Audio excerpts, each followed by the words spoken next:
Hadith dans Sahih Muslim d'Anas ibn Malik, radiyallahu anhu. C'est mon hadith préféré. Préféré. Dans Sahih Muslim. يؤتى يوم القيامة بأشد الناس بلاءً ولكنه من أصحاب الجنة. لا نبدأ بأصحاب النار. On va commencer par les gens de l'enfer. On va ramener la personne qui était la plus heureuse sur terre. La plus heureuse. Imaginez-vous une personne, on va aller loin dans l'imagination. Vous allez voir pourquoi je dis ça. Sa femme, elle lui a jamais pris la tête. On va très loin dans l'imagination. Elle, ça n'existe pas. Je te confirme. C'est pour ça que j'ai dit l'imagination. L'argent. Jamais manqué de quoi que ce soit. Elle avait de l'argent. Elle avait le jah. Donc sa réputation. Elle avait tout. Elle n'avait même pas besoin de parler. Juste à regarder la chose, on lui ramenait comme ça. Tiens, maître. Jamais de maladie. Jamais rien. Mais elle était mécréante. C'est le seul point négatif. On la ramènera le jour de la résurrection. Et imaginez-vous, elle a été à l'époque de Nuh. Elle a vécu 700 ans. Pas de maladie, pas de prise de tête, rien du tout. On la ramènera le Yawm al-Qiyamah. On va ramener cette personne-là le jour de la résurrection. Regardez l'afdhul hadith. Regardez comment le prophète sallallahu alayhi wa sallam s'est exprimé. Regardez. فَيُغْمَسُ فِي النَّارِ غَمْسَةً. C'est quoi le rams? Quand vous mangez et que vous mettez le pain dans la sauce. Juste vous trempez. Le prophète, il te dit, on va ramener cette personne-là. On va la tremper dans l'enfer. فَيُغْمَسُ فِي النَّارِ غَمْسَةً. Imagine, une personne, on la met en enfer, on fait ça. C'est tout. قال فيقال له هل رأيت نعيما قط. On lui dira après l'avoir trempé en enfer. Juste, il rentre, il sort. Est-ce que tu as déjà vu du bien dans ta vie? Il dira Wallah, je n'ai jamais goûté au bonheur de toute ma vie. Mais tu n'as pas eu le temps de goûter à l'enfer. Tu n'as pas encore vu ce qui t'attend. Tu n'as pas encore vu ce qu'il y a à l'intérieur. Toi, on t'a juste trempé à l'intérieur. Imaginez-vous, rappelez-vous de cette image-là, du pain que vous mettez dans la sauce. On t'a juste trempé. On t'a juste trempé en enfer, on t'a fait sortir. Qu'est-ce que tu racontes? Tu n'as jamais vu de bien de ta vie. Tu as oublié toutes ces années? فيقال له هل رأيت خيرا قط هل مر بك خير قط فيقول لا والله ما مر بي خير قط ولا رأيت خيرا قط. Il dira Wallah, je n'ai jamais goûté au bonheur de ma vie. Taïb, on repart là, ça y est, on n'est plus dans l'imagination. Ta vie à toi et moi, avec nos femmes, nos problèmes, nous on n'a pas jamais de dispute avec la femme, nous on n'a pas on regarde la chose, elle vient à tes pieds, toi tu vas la chercher, elle vient pas à la chose. Toi tu as des problèmes dans ta vie, parce que tu es comme tout le monde. لَقَدْ خَلَقْنَا الْإِنسَانَ فِي كَبَدٍ. C'est normal, c'est la vie.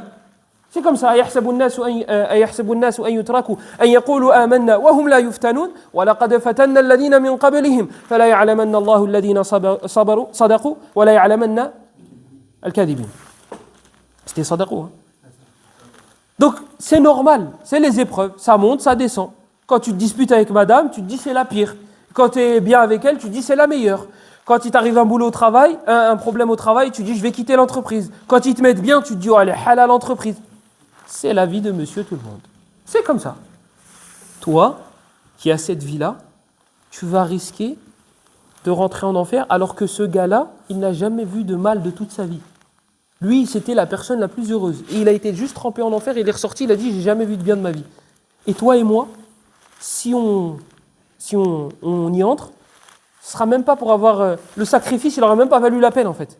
Nous, on a vu du mal dans notre vie, nous, on a connu des difficultés. Alhamdulillah, on n'est pas les plus à plaindre. Mais il y a des jours où on est essoufflé, où on se dit je vais aller dormir, c'est mieux. Je vais arrêter de penser à, je vais aller m'échapper avec. Ou là, sinon, tu allumes la play et tu te dis c'est moi le gars là, le personnage. Voilà. Pour oublier et fuir la réalité. Parce que tu te dis c'est un cauchemar. Et tu vas risquer ta place en enfer. Pour ça, alors que lui, il a juste été trempé, il est ressorti. Taïb, l'autre. Wayu'ta, et on ramènera la personne la plus éprouvée de la terre. La plus éprouvée de la terre. Imagine-toi un gars, à la naissance, on lui a annoncé une maladie. Incurable. On lui a dit, tu vas rester avec toute ta vie. Il s'est marié, ça a été problème sur problème. Bon, ça, on peut le comprendre. Ça, c'est pas exceptionnel, ça. J'attaque beaucoup, je vais les laisser tranquilles. Et si elles ont des femmes qui vont faire des conférences, on va faire la même chose. Ça va être on va s'envoyer des pics par conférence. Que des problèmes dans sa vie. Dans tous les domaines. Il est pauvre. Il a des maladies. Il a là. Que des machakils. Même ses enfants ne le respectent pas. Il dit, tu peux aller me chercher ça? Ouais, c'est ça, t'as raison. Que des problèmes. Mais c'était une personne croyante. Il utilise le même terme qu'au début. On va le tremper au paradis. Et on va lui dire, est-ce que tu as déjà goûté à la difficulté dans ta vie? Il va dire, non, wallah. J'ai jamais vu de difficulté dans ma vie. J'ai jamais... Mais t'as pas eu le temps de profiter, toi non plus. Toi, t'as pas encore bien profité des anhar, des sujets préférés des hommes. Hurul Ain. T'as pas eu le temps de profiter. Toi, t'es juste rentré, t'as perçu et t'es ressorti. Et malgré cela, il va dire, non, moi jamais j'ai goûté à la difficulté de toute ma vie. Il a juste été trempé. Il a juste été trempé. Juste été trempé. Alors imaginez-vous quelqu'un qui rentre dans le paradis et qui profite de tout ce qu'il veut. On lui dit, bah t'as vu ce château-là? C'est à toi. Ces palais-là, c'est à toi. Madd al-basar. C'est jusqu'à ce que tu as vu. Yani ta vue, elle ne peut pas atteindre tout ce qui t'appartient. Tu ne peux pas délimiter ton royaume juste en un regard. Tu es obligé de faire le tour. Tu as des épouses qui t'attendent dans chacune des demeures. Les problèmes, ça n'existe plus. Ça n'existe plus. Il n'y a plus de prise de tête. Tes épouses ne regardent que toi. Tu as des gens qui tournent autour de toi, des enfants, pour te servir. Tu as tout ce dont tu as besoin. Tu marches. Ah, bah c'est Ibrahim. Ibrahim alayhi salam. Ah, lui, Nouh. Ah, Abu Bakr. Ah. Plus aucun problème. Et tu penses que ce gars-là, cette personne-là, elle va repenser. Ah, ouais, mais dans la vie d'ici-bas, t'as vu, j'ai eu telle chose, et telle chose, et telle chose, et telle chose. Rien. Et ici, on te dit qu'Ibrahim alayhi salam, son père sera en enfer. C'est dur à se mettre en tête. Ben, moi, je vais être heureux toute ma vie, alors que mon père, il est en enfer. Eh bien, Allah, il lui a promis de ne pas l'humilier et qu'il sera heureux au paradis. Est-ce que tu t'imagines ce degré de joie que tu vas atteindre au point où tu vas oublier ton père qui est en enfer, sachant que toi et moi, on a eu le privilège, pour la majorité, d'avoir des parents musulmans. Donc toi, tes parents, ils seront avec toi. Lui là, Ibrahim alayhi salam, Khalilur Rahman. C'est pas l'ami intime d'Allah. Ça, c'est une traduction. Ami intime, moi personnellement, ça me fait penser à des choses pas du tout positives. Ami intime. Le Khalil, c'est le plus haut degré d'amour. C'est ça le Khalil. Si on n'a pas d'équivalent en français, on ne traduit pas, on explique. Mais ami intime, ami intime. Ça veut dire quoi, ami intime? Toi, tu as des amis intimes, toi? Avec le même... le plus haut degré d'amour. Ibrahim, il l'a atteint, auprès d'Allah. Et malgré cela, son père, il sera en enfer. Et il lui dit, tu seras heureux au paradis. Tu ne goûteras pas la tristesse au paradis. Tu ne goûteras pas à la fatigue au paradis. On lui dit ça. Alors que son père, il sera en enfer. Mohammed sallallahu alayhi wa sallam. Concernant ses parents, je ne vais pas rentrer dedans parce qu'il y a une divergence entre les savants. Les savants, ils divergent. Mais son oncle, qu'il aimait beaucoup, lui, il n'y a pas de divergence. Abu Talib, finnar. Abu Talib, il sera en enfer. Là, il n'y a pas de divergence. Qawlan wahida. Le hadith est dans le Bukhari Muslim. Certains pourraient dire, oh, mais les parents du prophète, sallallahu alayhi wa sallam, c'est clair. Le prophète, il a dit à un homme, Inna abi wa abaka finnar. Le prophète, il a dit à un homme, il a dit, ton père, il sera en enfer. Et l'homme, il est parti, il était triste. Le prophète, pour le rassurer, parce que oui, ça rassure, c'est humain. Quand tu sais que ton voisin, lui aussi, sa cuisine, elle a brûlé. Toi, ta cuisine, elle a brûlé. Je dis, bon, ça va. C'est méchant, mais c'est humain. C'est comme ça. T'aimes être rassuré de cette manière-là. Le prophète, lorsqu'il a annoncé l'entrée en enfer d'un des parents d'une personne, il lui a dit, ton père, il est en enfer.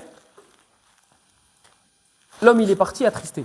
Le prophète, il lui a dit, Inna abi wa abaka finnar. Pour le rassurer, il lui a dit, et si on traduit littéralement, mon père et le tien seront en enfer. Sauf que le mot ab, chez les Arabes, il peut vouloir dire le mot oncle. Il a ce sens-là aussi. Donc, ici, les savants qui disent que les parents du prophète ne seront pas en enfer, ils te disent ici, ce qui est voulu, c'est Abu Talib.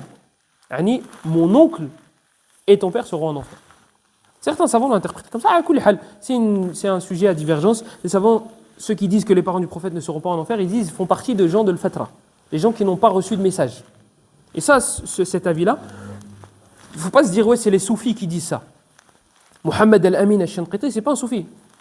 C'est un grand mufassir, qui est un savant qui est mort il n'y a pas pas très très longtemps, il a un tafsir, Adwa al-Bayan, et dedans il te dit que les parents du prophète sallallahu alayhi wa sallam font partie des gens de l'Fatra, des gens qui n'ont pas reçu le message, et donc du coup ils seront retestés Yawm al-Qiyamah. Donc, Abu Talib, le prophète l'aimait énormément. Il l'aimait énormément, il était triste lorsqu'il est mort. Et bien malgré cela, il sera heureux, le prophète sallallahu alayhi wa sallam, lorsqu'il sera au paradis, et lorsque Abu Talib sera en enfer. C'est te dire le degré de joie que va atteindre les gens qui seront au paradis. Que vont atteindre les gens qui seront au paradis. Donc, c'est à ce point-là. Et regarde, Ramsa, il sera juste trempé. Alors que dire, lorsque tu parles à quelqu'un et que tu lui dis tout ça pour le motiver à faire une adoration, crois-moi, l'adoration, il la voit différemment. Il ne va pas se lever pour faire la salate parce qu'il faut faire la salate. Il ne va pas aller à la mosquée parce qu'il faut aller à la mosquée. Il ne va pas donner la zakat parce qu'il faut donner la zakat. Non, là il a un objectif. Là il sait vers où il va. Là il sait vers où il marche. Là il a un objectif à atteindre. Là il se dit, moi je veux être à côté de Foulan et Foulan et Foulan au paradis. Moi je veux telle récompense et telle récompense. Et là vous allez voir qu'en plus de faire les adorations, on va les faire premièrement en étant motivé et deuxièmement avec amour. On va aimer les adorations. On va les faire, non pas parce qu'Allah nous les a rendus obligatoires, point. On va les faire parce qu'on aime adorer Allah. Et c'est là le point de divergence entre nous et ceux qui nous ont précédés. Voilà pourquoi eux, c'était adi de finir le Coran en 2-3 jours. Parce que lui, il ne lit pas parce qu'il faut lire. Lui, il lit parce qu'il a envie de lire. Et ça, même ceux qui ont écrit dans la psychologie, les koufars, te disent qu'il y a une énorme différence lorsque juste tu te dis, je veux faire, je dois faire. Juste tu modifies cette phrase-là, je veux faire, je dois faire. Tu enlèves je dois et tu mets je veux.